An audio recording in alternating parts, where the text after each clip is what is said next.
स्वागत आपका। मैं हूं योगेंद्र, आप देख रहे हैं खास खबर। और खास खबर में हम बात करेंगे राजस्थान में बीजेपी को सत्ता की चाबी तो मिली, लेकिन चाबी हाथ में किसकी होगी, यानी कि मुख्यमंत्री कौन होगा। दिन भर यही चर्चा चलती रही कि मुख्यमंत्री कौन। कई सारे चेहरे हैं जो आप स्क्रीन पे देखेंगे भी, और नाम भी आप सबके सामने है। कोई चौंकाने वाला अभी तक ऐसा नाम नहीं है जिस पे चर्चा नहीं हो रही हो। लेकिन क्या दिल्ली से आया फैसला कुछ आश्चर्यचकित कर देने वाला होगा या चौंकाने वाला होगा, ये सबसे बड़ा सवाल है कि मुख्यमंत्री होगा क्या, कौन। योगी आदित्यनाथ का अपना एक मॉडल चला, तो उसके बाद में राजस्थान में भी बाबाओं को लेकर के चर्चा शुरू हो गई। बालकनाथ को दोपहर तक लोगों ने काफी टेंट कर दिया कि वो मुख्यमंत्री होंगे, 10 तारीख को शपथ भी लेंगे। प्रतापपुरी को दिल्ली बैठक में बुलाया तो उससे और हवा गर्म हो गई। इधर राज्यवर्धन सिंह राठौड़, दिया कुमारी, गजेंद्र सिंह, ओम बिरला, अर्जुन मेघवाल, अश्विनी वैष्णव, सीपी जोशी सहित कई नाम ऐसे हैं जिनको लेकर के चर्चा चल रही थी। ओम माथुर का भी नाम है। और एक्शन अगर थोड़ा भी कहीं से कुछ होता है तो उसकी चर्चाएं शुरू हो जाती हैं। ओम प्रकाश माथुर छत्तीसगढ़ के प्रभारी हैं, उनकी सिक्योरिटी और बढ़ा दी गई। तो उनके जो समर्थक हैं उनमें खुशी की लहर है कि बिल्कुल क्लियर है कि मुख्यमंत्री ओम माथुर बनेंगे। अर्जुन मेघवाल की सिक्योरिटी बढ़ाई, वो भी मुख्यमंत्री बन गए।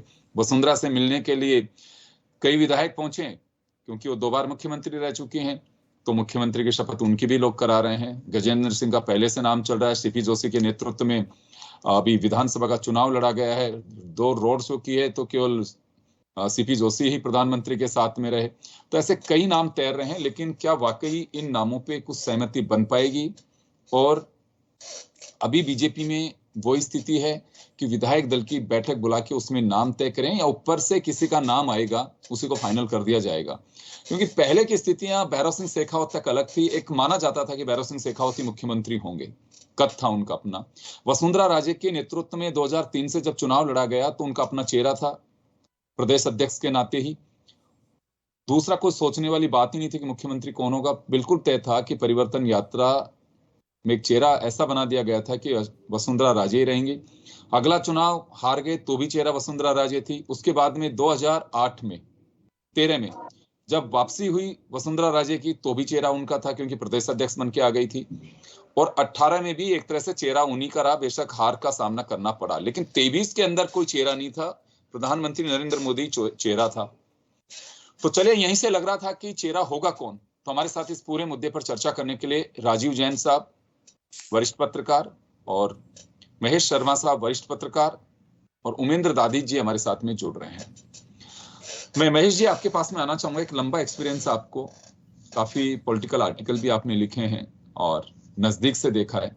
क्या लगता है कि बीजेपी की अब वो सिचुएशन है कि विधायक दल की बैठक के बाद में जो नाम ऊपर से आए उसको स्वीकार नहीं करें, या स्वीकार हो तो बिल्कुल ऊपर से जो आएगा। एक कांग्रेस में भी जनरली कल्चर रहा है कि पार्टी आलाकमान जो तय करेंगे वही होगा। विधायक दल की बैठक में बस एक लाइन लिखी जाती है। कई बार विधायक इस बात को ऑब्जेक्शन भी करते थे बाहर आके कि ये बात तो बुलाने की आवश्यकता ही नहीं थी विधायक दल की बैठक की, ऊपर से आदेश दे देते। तो ये कुछ अब की बार लगता है कि बीजेपी में इसी तरह से कुछ होगा। देखिए, जहां तक सवाल है कि जिस तरह का जो कल्चर कांग्रेस में रहा है और करीब करीब भाजपा भी उसी कल्चर की पे उतर रही है।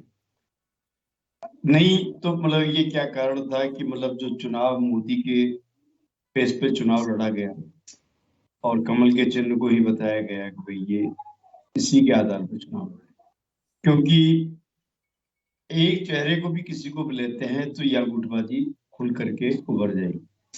और यही कारण है कि जो बीजेपी को जो इस बार जो समर्थन मिला है, सामूहिक नेतृत्व का सभी को इन्वॉल्वमेंट रहा, वसुंधरा का भी प्रयास रहा, सीपी जोशी का भी, गजेंद्र सिंह जी का भी, इन सबका।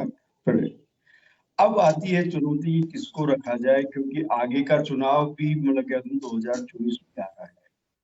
तो हाई कमान की कोशिश ये रहेगी कि ऐसा चेहरा दिया जाए जिसको लेकर कोई कंट्रोवर्सी ना बने और जिसमें संगठन को ले जाने की भी साथ में क्षमता हो और साथ ही प्रशासनिक अनुभव भी हो और ऐसा जिसकी छवि भी स्पष्ट।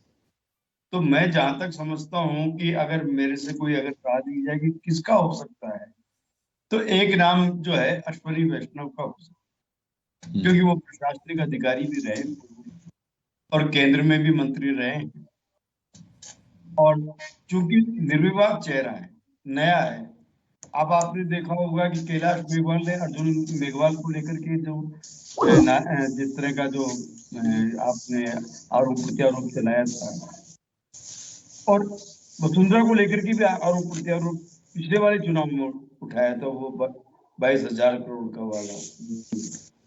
तो वो एक वो आरोप है। गजेंद्र सिंह भी मतलब कहीं ना कहीं जल मिशन और या संजीवनी वाले जो मामले में अशोक गहलोत वर्सेस शेखावत के बीच में खूब खींचतान चलती रही। तो ये विवादास्पद चेहरे रहे हैं जो मतलब इस समय आने वाले चुनाव को इफेक्ट कर सकते हैं, इनको अगर बनाते हैं।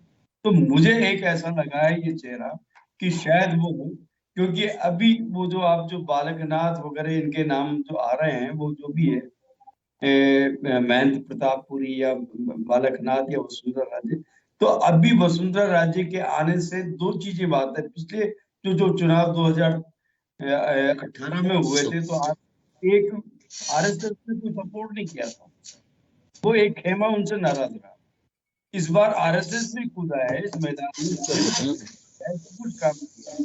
तो ऐसे सूरत में दिख जाएगा कि मतलब वसुंधरा राजे पे भी मैं एक साइन ऑफ इंट्रोगेशन लगाता हूँ कि शायद उन्हें अभी कोई नहीं दिया जाए, बल्कि केंद्र में कोई भूमिका उनको सौंपी जाएगी। शायद हो सकता है कि उनको आने वाले लोकसभा चुनाव में मैदान में उतारा जाए और फिर कोई मंत्रिमंडल उनके लिए केंद्र में कोई एक महत्वपूर्ण जिम्मेदारी सौंपी जाए, क्योंकि उनको अनुभव है, केंद्र में वो विदेश राज्य मंत्री भी रही है। तो शायद उनकी भूमिका जो है वहां के लिए रहे ज्यादा उपयुक्त रहेगी, और शायद वो मान भी सकती है।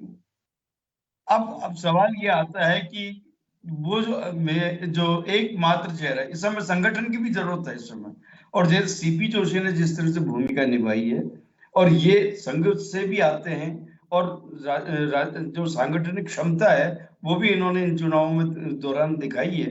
तो ऐसी सूरत में मैं जहां तक हूँ, इनको भी जिम्मेदारी ओम शर्मा जी को भी नहीं चाहिए।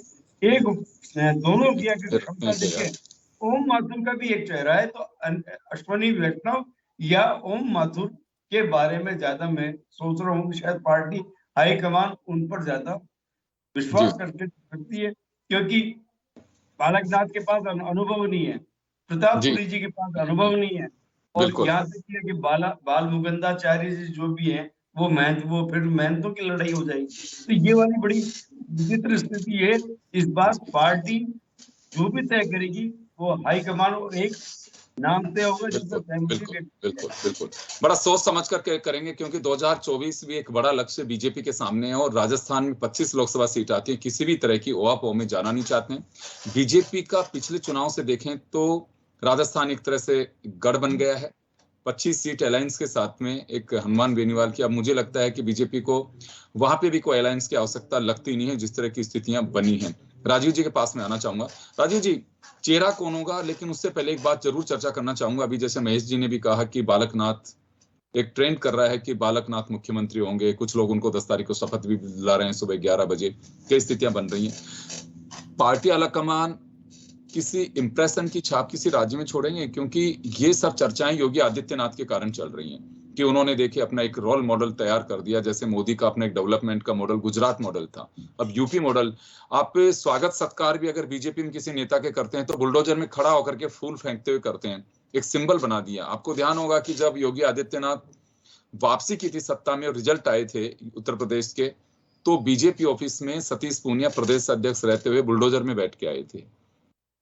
तो कुछ ऐसी चीजें, हालांकि बुद्धिजीवियों ने, कानून से जुड़े लोगों ने काफी कहा कि बुलडोजर को इस तरह से नहीं होना चाहिए, एक हथियार के रूप में आप नहीं यूज करना चाहिए कि किसी का कोई कसूर। खैर उस डेप्थ में नहीं जाना चाहेंगे।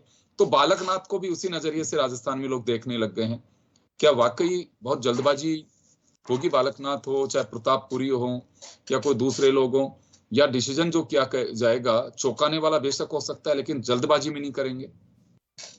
देखिए योगेंद्र जी, बिल्कुल सही बात है। जैसा अभी आपने बाबा बालकनाथ के संदर्भ में जो जिक्र किया, तो उनकी चर्चा दिन भर से इसलिए भी चली कि दिल्ली में आज से संसद भी शुरू हुई, तो जो दिल्ली का मीडिया है उसकी निगाह में बाबा बालकनाथ बहुत छाए रहे। उन्होंने उनके काफी इंटरव्यू लिए, काफी कुछ किया, लेकिन बालकनाथ बड़े सदे हुए अंदाज में जवाब दे रहे थे कि मैं तो सेवा करने आया हूँ, पार्टी जो भी सेवा देती है वो जो एक आधिकारिक तौर पे हर नेता कहता है। लेकिन राजस्थान में एक ये बड़ा पेचीदा मामला है और प्रधानमंत्री जो है इस मामले में वो ही निर्णय करेंगे कि कौन मुख्यमंत्री हो। और जो मोदी जी की जो स्टाइल है तो वो हमेशा चौंकाने वाला फैसला करते हैं। अभी महेश जी भी जिक्र कर रहे थे, आप भी ये चीज बता रहे थे कि 8-10 नाम जो यहाँ चर्चा में हैं वो सब चल रहे हैं। हो सकता है, मेरे हिसाब से हो सकता है कि वो नहीं आए 8-10 नाम, कोई चौंकाने वाला ही नाम एक सामने आ जाए, क्योंकि परिस्थितियां बड़ी अलग हैं। 3 राज्यों के चुनाव हुए हैं, 3 राज्यों में एकमात्र मध्य प्रदेश में मुख्यमंत्री शिवराज सिंह हैं और वहां भी उनको चेहरा तो बनाया नहीं, और सब जगह मोदी के चेहरे के नाम पे ही चुनाव लड़ा गया। और उन्हीं सारे नेता जो भी दावेदार भी हैं या दूसरे भी हैं, संगठन के लोग भी हैं, सब एक ही चीज कहते हैं कि जीत का श्रेय मोदी है और कमल का निशान है, मोदी जी की वजह से सब जीते हैं। तो मेरा ये मानना है कि फिर अंतिम फैसला भी जो मुख्यमंत्री का है वो मोदी जी ही करेंगे, क्योंकि उन्हीं के चेहरे पे जब सभी लोग जीते हैं तो निश्चित तौर पे वो ही फैसला करेंगे। और मोदी जी की जो स्टाइल है वो आप और हम सब जानते हैं, वो चौंकाते हैं अपने फैसलों से। तो राजस्थान के संदर्भ में जब अपन चर्चा कर रहे हैं तो अब जैसे आज ही देखें तो वसुंधरा राजे जी के यहाँ से भी सूचनाएं भिजवाई गई कि साहब 20 से ज्यादा एमएलए उनसे आके मिले और कुछ इस तरीके का भी हुआ। कुछ संगठन में के कार्यालय में भी, प्रदेश मुख्यालय में भी विधायक जो नवनिर्वाचित हुए हैं वो वहां भी गए।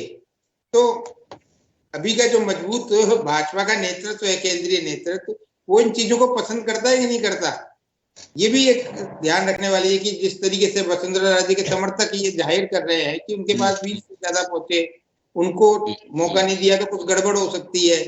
तो मेरे हिसाब से ऐसे चीजों के दबाव में तो केंद्रीय नेतृत्व आने वाला है नहीं।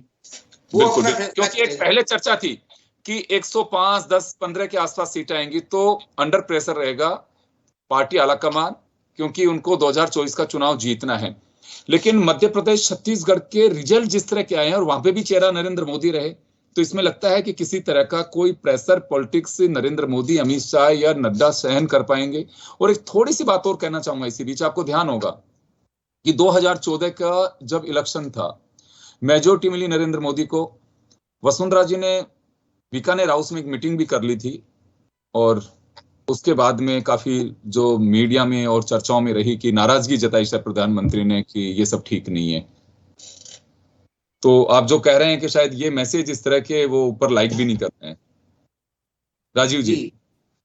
हाँ, मैं यही कह रहा था, मैं अपनी चर्चा को आगे बढ़ाता हूँ। तो उस तरीके से तो मतलब भाजपा का आज मौजूदा नेतृत्व वो सहन नहीं करेगा। और जहां तक 2024 के चुनाव की बात है तो योगेंद्र जी 2018 में भी चुनाव हुआ राजस्थान में, पार्टी हार गई। उसके 4-6 महीने बाद 2019 में लोकसभा का चुनाव हुआ तो क्लीन स्वीप की, वहां कोई नेतृत्व भी नहीं था, कोई मुख्यमंत्री भी नहीं था राजस्थान में, पार्टी भी विपक्ष में थी तो भी जीती। तो वो सब चीजें एक पार्टी के ध्यान में है कि वो तो नरेंद्र मोदी के नेतृत्व में उनके चेहरे पे चुनाव जीते जाते हैं। तो इसलिए दबाव वाली स्थितियां तो मैं नहीं देख रहा कि इस तरीके के किसी दबाव में कोई पार्टी आएगी। शिवराज सिंह चौहान जरूर रिपीट हो सकते हैं क्योंकि उनके रहते हुए सरकार वापस सत्ता में आई। राजस्थान के संदर्भ में देखें तो जब वसुंधरा राजे मुख्यमंत्री रही, फिर चुनाव हुए तो पार्टी सत्ता में नहीं आई, ये 2 बार हो चुका है। तो पार्टी इन चीजों का भी ध्यान रखती है कि भाई ये भी मुख्यमंत्री रही थी, 2018 में जब चुनाव हुए, जब मुख्यमंत्री के तौर पर सामने गई थी तो रिपीट नहीं कर पाई पार्टी। इसी तरीके से 2008 के चुनाव में भी पार्टी रिपीट नहीं कर पाई। तो इन सब चीजों को मैटर किया जा रहा है। मेरी कुछ भाजपा नेताओं से भी कहीं बात हुई जो जयपुर, दिल्ली इस तरीके की चीजों में शामिल रहते हैं, तो उनका कहना है कि अब ये तो पार्टी आलाकमान की सोच है, वो किस रूप में किसको देखता है। लेकिन अब पार्टी के सामने एक विचित्र सी स्थिति आ गई। शिवराज सिंह चौहान यदि मध्य प्रदेश में बनते हैं, वो ओबीसी चेहरे हैं। छत्तीसगढ़ में पार्टी किसी आदिवासी चेहरे पे दाव लगाएगी। और जिन नेताओं से मेरी बात है उनका ये कहना है कि भाजपा का कोर वोटर कौन सा है, कोर वोटर में वो सवर्ण वर्ग को मानते हैं, ब्राह्मण, बनिया, राजपूत तबके को। तो वो कह रहे हैं कि भाई उत्तर प्रदेश और उत्तराखंड में हमारे राजपूत मुख्यमंत्री हैं, मध्य प्रदेश में ओबीसी आ गए, और छत्तीसगढ़ में संभावना है, ऐसा नहीं है कि मतलब हो ही जाए कि आदिवासी हो सकता है। और तो राजस्थान में फिर किस वर्ग को लाया जाए? तो यहाँ जो अभी महेश जी भी कह रहे थे कि जैसे अश्वनी वैष्णव का, तो ब्राह्मण और ओबीसी हैं वैसे वो, तो ओबीसी समुदाय भी राजी हो जाएगा, एक तरीके से वो ब्राह्मण वर्ग के ओबीसी उसमें आते हैं, तो वो समुदाय भी हो जाए। दूसरा, एक चौंकाने वाला जो आप नाम ले रहे हो ओम माथुर जी का, तो ऐसा चेहरा भी ला सकते हैं कि जो सभी कम्युनिटीज को राजस्थान की मतलब स्वीकार होगा। उनकी कम्युनिटी तो बहुत मामूली सी है, तो उस हिसाब से उनके साथ ये टकराव वाली, जो जातीय टकराव वाली किसी चेहरे के साथ होती है, वो उनके साथ नहीं होगी।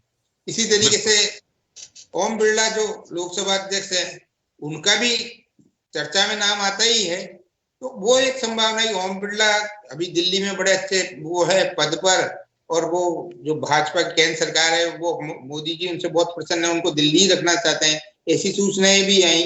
तो हो सकता है सब चीजें जो कह सकते हैं कि मोदी जी और अमित शाह ही इस मामले में जानते हैं। बिल्कुल बिल्कुल।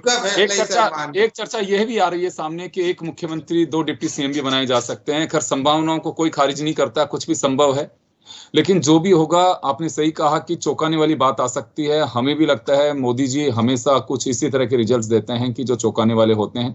मध्य प्रदेश छत्तीसगढ़ के प्रचंड बहुमत के बाद में लगता है कि पार्टी आला कमान, हालांकि मुझे तो पहले भी कोई संदेह नहीं था कि किसी प्रेशर में वो आकर के और किसी को भी मुख्यमंत्री बनाएंगे। वो देखेंगे वसुंधरा जी के को बना पाते हैं या दूसरे को किसी को बनाते हैं। मेरा सवाल भी था अमित शाह से जब कैंपेन के दरमियान कि आप तो विधायक दल में से किसी को मुख्यमंत्री बनाएंगे या बाहर के किसी व्यक्ति को बनाएंगे, तो उन्होंने इसको खारिज नहीं किया था। उन्होंने कहा था पार्लियामेंट्री बोर्ड तय करेगा कि मुख्यमंत्री कौन होगा।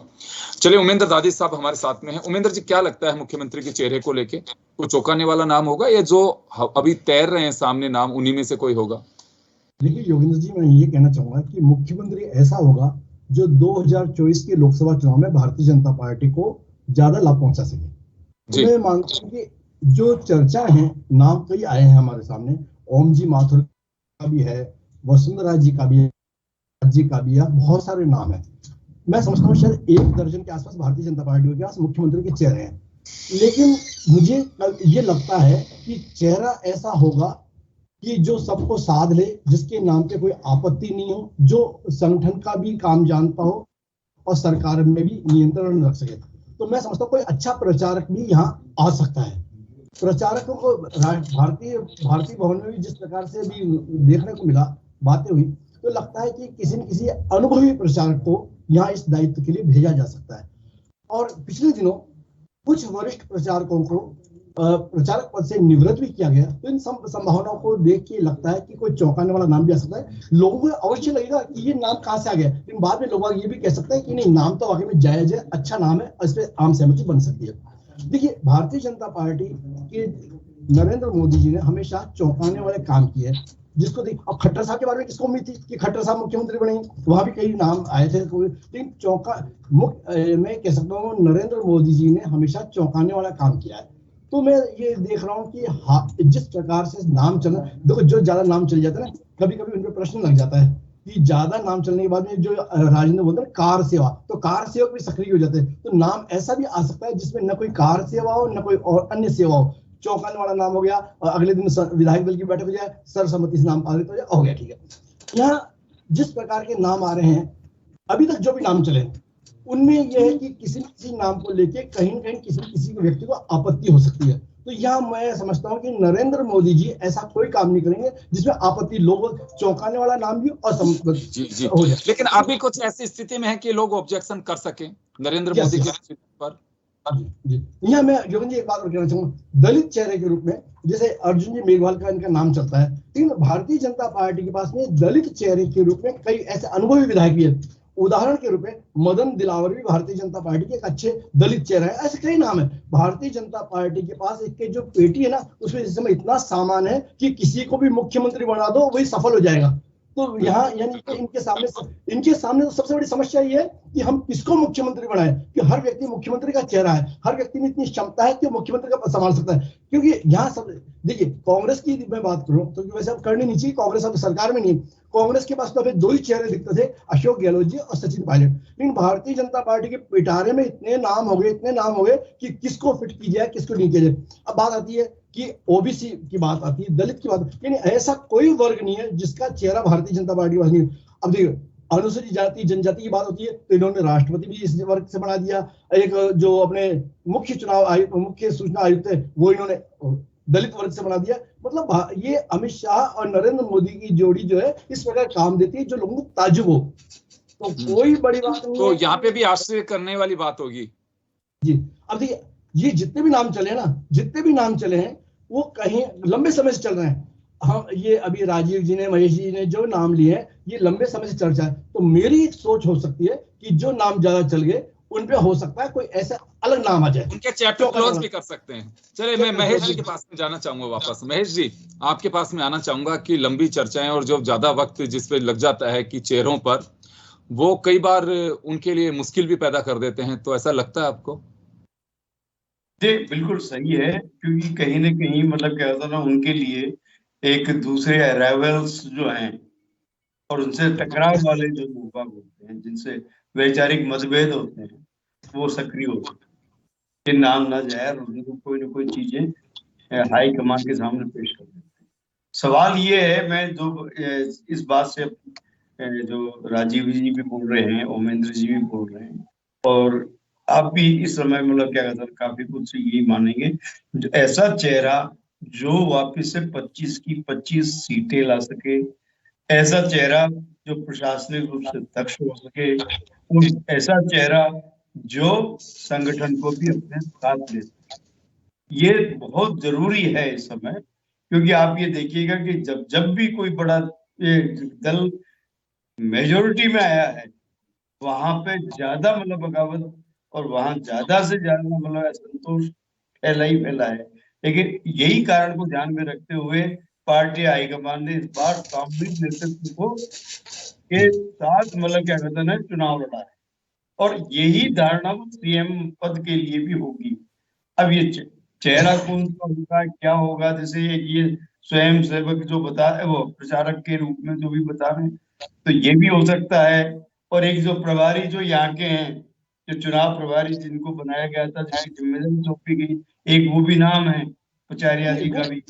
प्रहलाद जोशी जी नहीं हो सकते, क्योंकि वो तो ये नारायण पचारिया की बात कर रहे हैं। नारायण पचारिया जिनको अभी चुनाव का जिम्मा भी दिया हुआ था, पचारिया, उनके लिए भी हो सकता है। मैं यहाँ महेश जी की बात को आगे बढ़ाता हूँ, ये कह सकता हूँ कि नाम ऐसा होगा जिसको देख के लोग अचंभित होंगे, आश्चर्यचकित होंगे, लेकिन लोग आगे कहेंगे नाम वाकई में बिल्कुल सही है। जो चले मैं उमेंद्र जी आ रहा हूँ, समय थोड़ा कम है, एक बार राजीव जी के पास में जाना चाहूंगा। राजीव जी, क्या लगता है अभी आपको कि तय हो चुका होगा, केवल अपना डिसीजन सुनाना है, जो दिल्ली की बैठक हो चाहे जयपुर की बैठक हो?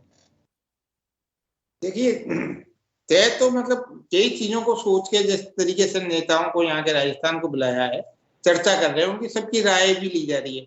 मेरी आज जिनसे चर्चा हो रही थी, मैं वैसे ही उनसे चर्चा कर रहा था, तो उन्होंने मैंने ही उनसे सवाल पूछा कि साहब, महिलाओं का बड़ा जोर था, प्रधानमंत्री ने जो विजयी रैली कल की दिल्ली में, उसमें महिला वर्ग का बहुत ज्यादा साधुवाद दिया, महिलाओं की योजनाओं की, उनकी बदौलत पार्टी इतना आगे बढ़ पा रही है, महिलाएं उनके साथ है। तो मेरा सवाल ये भी था कि भाई महिला मुख्यमंत्री राजस्थान में हो, दलित तबके को लेकर भी था, तो उनका एक अलग तरीके का जवाब ही था। उन्होंने कहा फिर दलित और महिला के रूप में अनीता बघेल भी हो सकती हैं।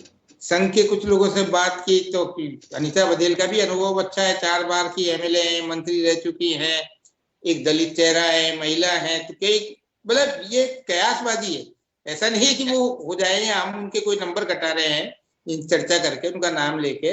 और दूसरी तरफ संघ के रूप में भी, जैसे अभी ओमेंद्र जी भी जिक्र कर रहे थे कि वो कोई प्रचारक भी हो सकता है चौंकाने वाला, तो प्रचारक के रूप में एक नाम जो, और जिन्होंने चुनाव में पर्दे के पीछे बड़ी भूमिका निभाई है, योगेंद्र जी, मेरी निजी जानकारी से बता रहा हूँ, तो एक वो वसुंधरा के एंटी माने जाते हैं। चुनाव से पहले वसुंधरा राजे उनके पास जाकर भी आई थी, उनसे संघ मुख्यालय पे भी कभी लंबी चर्चा की। प्रकाश गुप्ता जी की बात करना चाह रहे हैं? प्रकाश जी की बात मैं प्रकाश चंद जी का ही जिक्र कर रहा हूँ।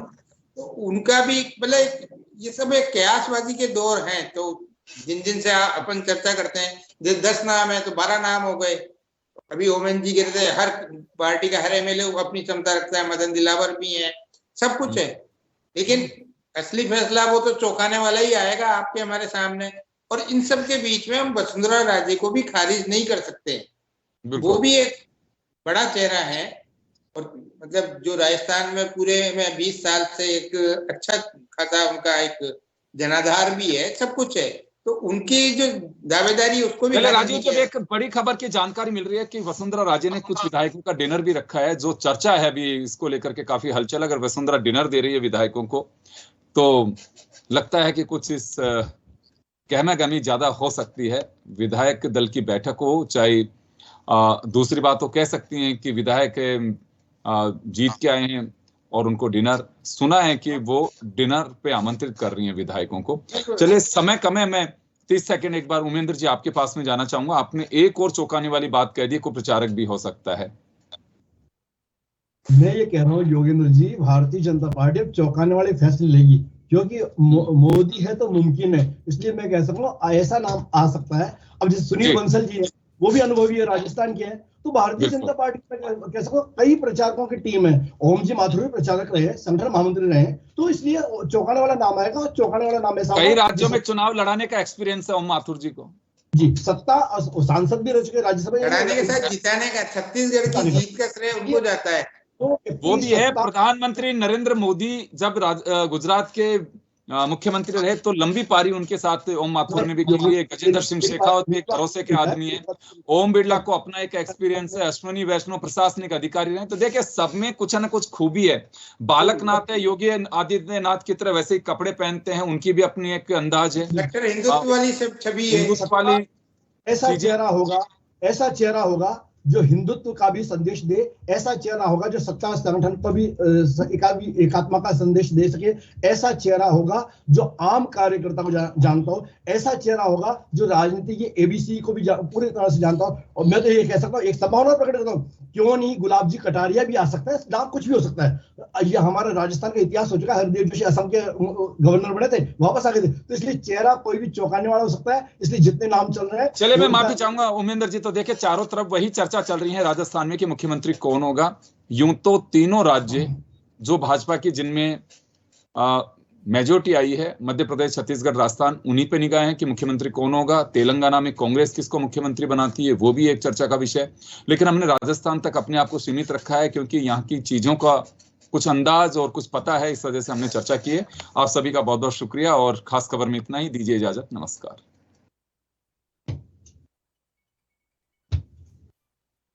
थैंक यू सर, आपने तो